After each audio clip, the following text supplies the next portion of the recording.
5 Unsolved Cold Cases. In New Hanover County, North Carolina.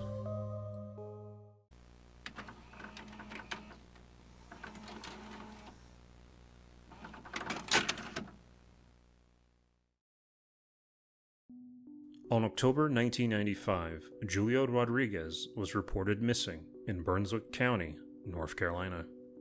Julia was a petite woman standing at 4 foot 8 inches who knew how to stand her ground despite her size. Mary Dawn Court, a civilian investigator specialist, stated that Julia lived in a trailer park on Old Mill Road near Navassa.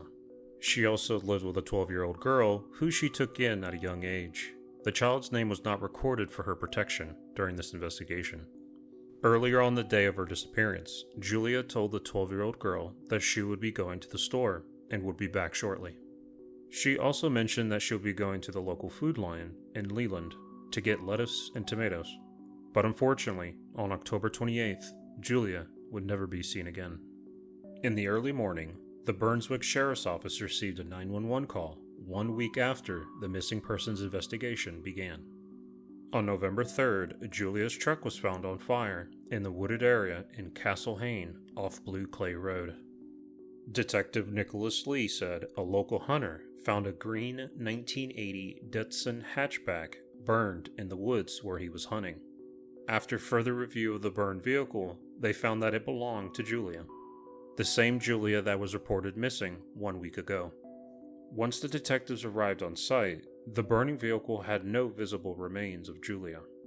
Detective Lee and the authorities now believe Julia's disappearance just turned into a murder investigation. Throughout the case, several people of interest were identified, but none were arrested due to the lack of evidence. Earlier before the disappearance, local authorities stated that somebody we don't know appeared to have it out for Julia. Julia's tires were once slashed, sugar was put inside her gas tank, and at some point, they cut her brake lines, causing her to wreck not even 5 minutes down the road. Whatever happened to Julia was not random. As of today, no one has been convicted of this crime. But the most unsettling issue is that Julia's body was never found. And as to the 12-year-old girl living with Julia, she was supported and taken in by the state. Several years have passed since the disappearance of Julia, but the 12-year-old girl has become a mother herself, and she says that she misses Julia and appreciates everything she did for her. But even though that time moves on and waits for no one, detectives are still working on this case 28 years later.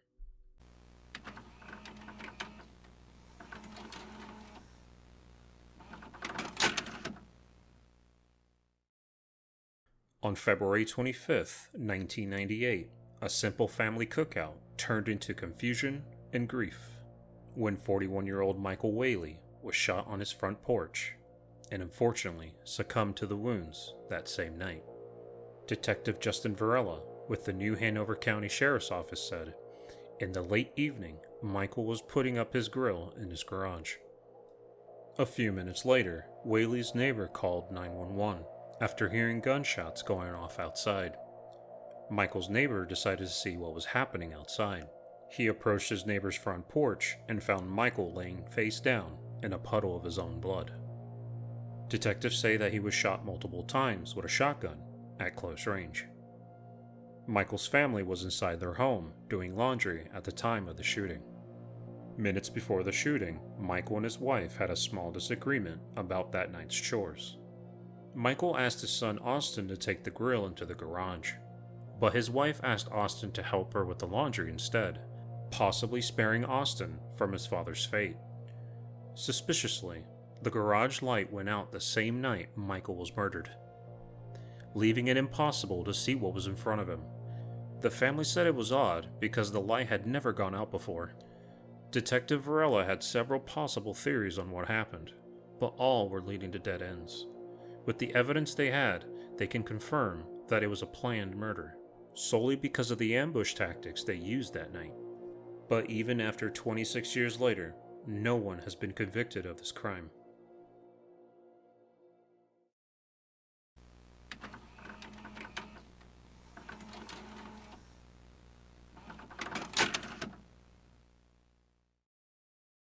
It was an early morning on Christmas Eve, 1999, and the bread delivery man was making his rounds. He'd walked into his next stop and was looking for a representative, but as soon as he looked over the counter trying to find someone, he found a horrid scene instead. Lying face down, shallow breathing, covered in blood, was 22-year-old Tara Tracy. The delivery man called 911 and was trying to keep Tara alive, but unfortunately, even after paramedics arrived on scene, Tara Tracy succumbed to her injuries. She was pronounced dead later that night. Detective Varela, who was in charge of the case, stated that Tara suffered multiple stab wounds on the head, chest, and torso. Authorities were questioning if it was a robbery gone wrong. The cash register was knocked over in the store, and an undisclosed amount of cash had been taken, also some cigarettes. But they suspected something wasn't adding up. The weapon used to stab Tara was unique. Varela didn't go into much detail about the weapon, but he said it's something you don't see every day on a typical robbery.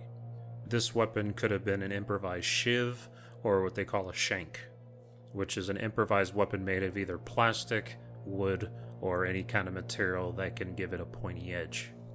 This is the early 90s, and unfortunately, there was no surveillance cameras in the small grocery store during that time, making the store an easy target for criminals. Authorities were pondering on one hard question. Did Tara have enemies? And if she did, who? Tara's family says there's no way she could have had enemies. She was a very nice person, always wanting to help, and she loved Christmas. She always had a tree before anyone else. Investigators say they still don't know who did it, but Tracy didn't make it easy for them. Tara's body was found with many defensive wounds, possibly saying that she fought back with the attacker. Tara was a dedicated mother who spent her life fighting for her children and family. She sadly leaves 2 children and her husband behind that Christmas Eve. It's been 25 years since the murder of Tara Tracy, and no suspect has been convicted of this crime.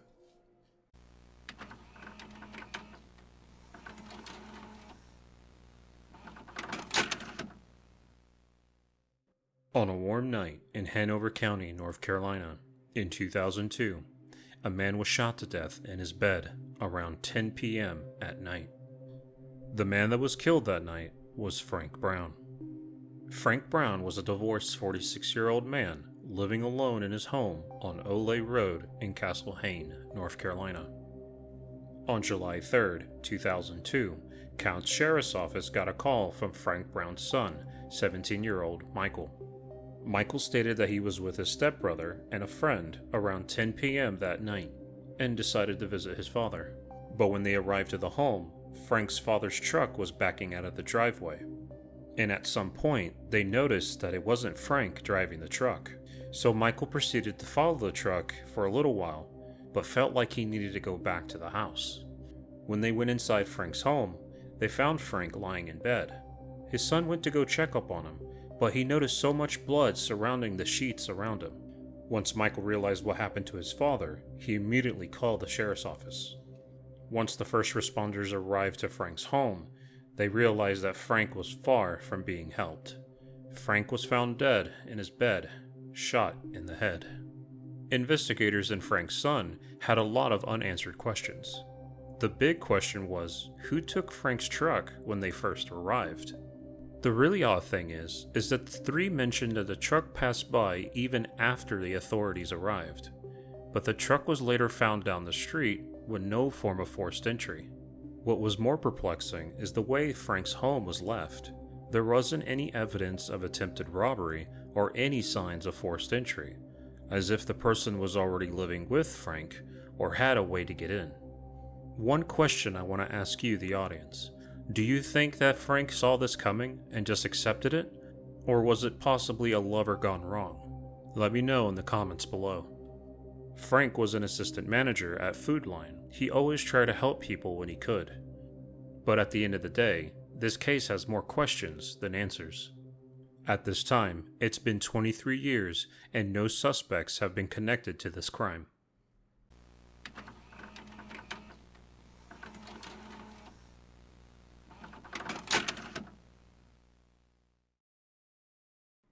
On November 5th, 2017, 22-year-old Melquan Hixby's body was found in a wooded area outside Castle Hayne. He was abducted during an armed robbery in Wilmington, North Carolina.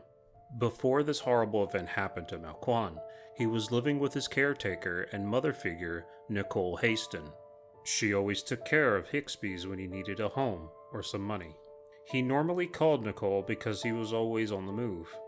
Nicole said to investigators he was a young man trying to make a name for himself and always on the move.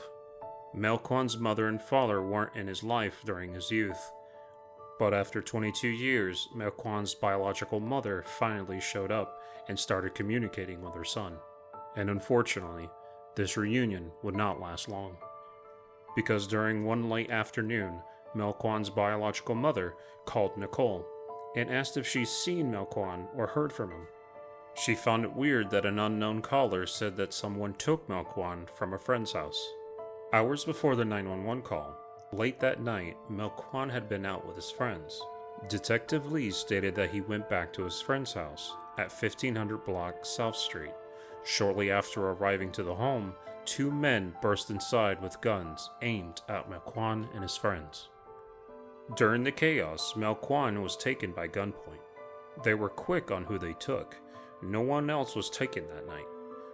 Because everything was stolen from them at the time of the robbery, one of Melquan's friends used the neighbor's phone to call in 911. The following is the 911 call called in that night. When I opened the door, it was two guys with guns pointed at my face and kept asking, "Where's the money? Who has the money?" Like they took everything everybody had. One even took my baby out of the crib while he had a gun in his hand. We can confirm after the 911 call the child was unharmed and so was the mother. But unfortunately, 6 hours after this call, another call will be sent to the local sheriff's office.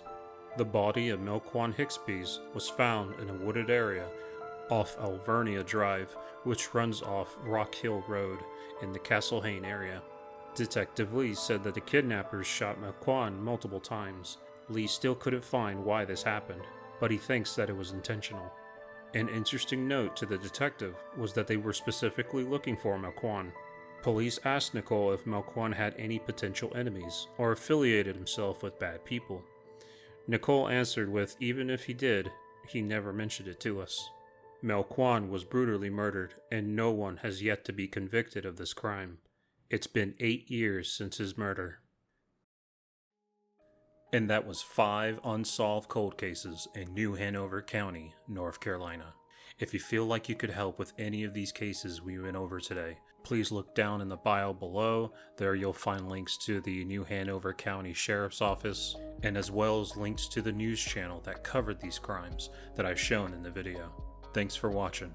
If you like what you saw, please hit the subscribe button and that thumbs up button letting me know that you want to see more of things like this, or if you have any suggestions or any kind of criticism that could help me do better in these videos, put them down in the comments below.